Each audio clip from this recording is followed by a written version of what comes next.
Hello everyone, my name is Aita Ashraf. I am from 6th class. The name of my school is MSI Mazgaon. Firstly, I am very thankful to my teacher, Mr. Umar sir, who gave me a chance to deliver a presentation in front of you.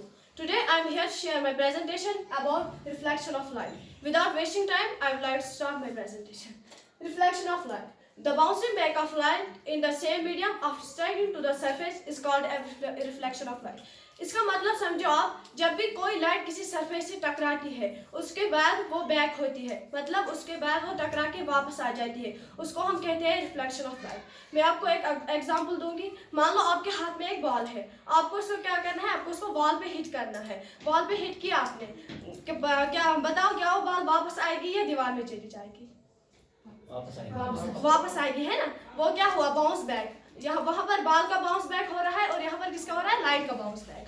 तो यहाँ से हमें पता चला light किसी surface से टकराने के बाद फिर उसी मीडियम में वापस आ जाती है, उसको हम कहते हैं रिफ्लेक्शन ऑफ लाइट। मान लो ये हमने एक सरफेस लिया, ये एक मिरर है। मिरर आप सभी नहीं देखे होंगे, उसका एक साइड पॉइंट होता है।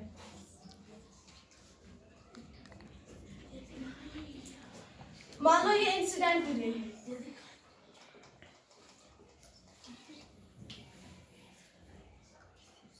ये है इंसिडेंट रे। अब जिस पॉइंट पे टकरा है इसको हम कहते हैं point of incidence.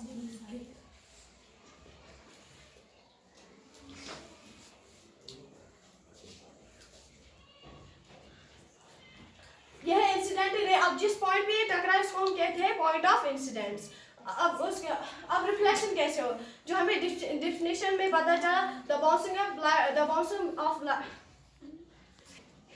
Bouncing back of light. अब यहाँ से ये रिफ्लेक्ट होगी, इसको हम कहते हैं रिफ्लेक्टिव रे।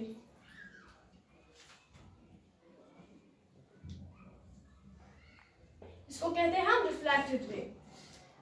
अब ये इंसिडेंट रे है और ये रिफ्लेक्टेड रे। अब इन दोनों के बीच में जो बनता है इसको हम कहते हैं नॉर्मल।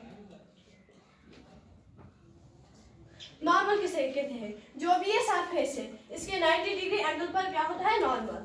नॉर्मल का मतलब 90 डिग्री एंगल पर जो लाइन होती है नॉर्मल टू द सरफेस। अब ये इंसिडेंट रे और नॉर्मल है, इन दोनों के बीच में जो एंगल बनता है इसको हम कहते हैं एंगल ऑफ इंसिडेंस।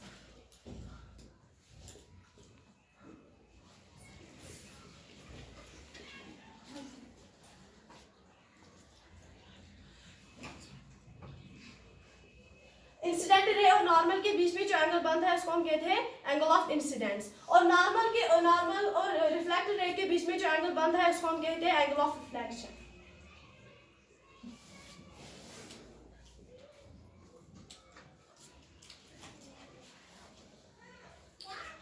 अब जो ये आई और आर है, आई और आर किन दोनों के बीच में बनता है, आई बनता है इंसिडेंट रे और नॉर्मल के बीच में, और आर बनता है नॉर्मल और रिफ्लेक्टेड के बीच में।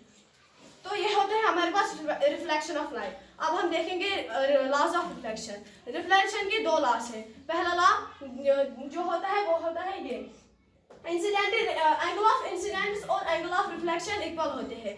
अगर एंगल ऑफ इंसिडेंस 30 डिग्री है तो एंगल ऑफ रिफ्लेक्शन भी 30 डिग्री होगा। Angle I equal to angle R होता है। अब दूसरा लॉ जो होता है, ये इंसिडेंट रे, नॉर्मल और रिफ्लेक्टेड जो ये तीनों एक ही प्लान पे ला के थे।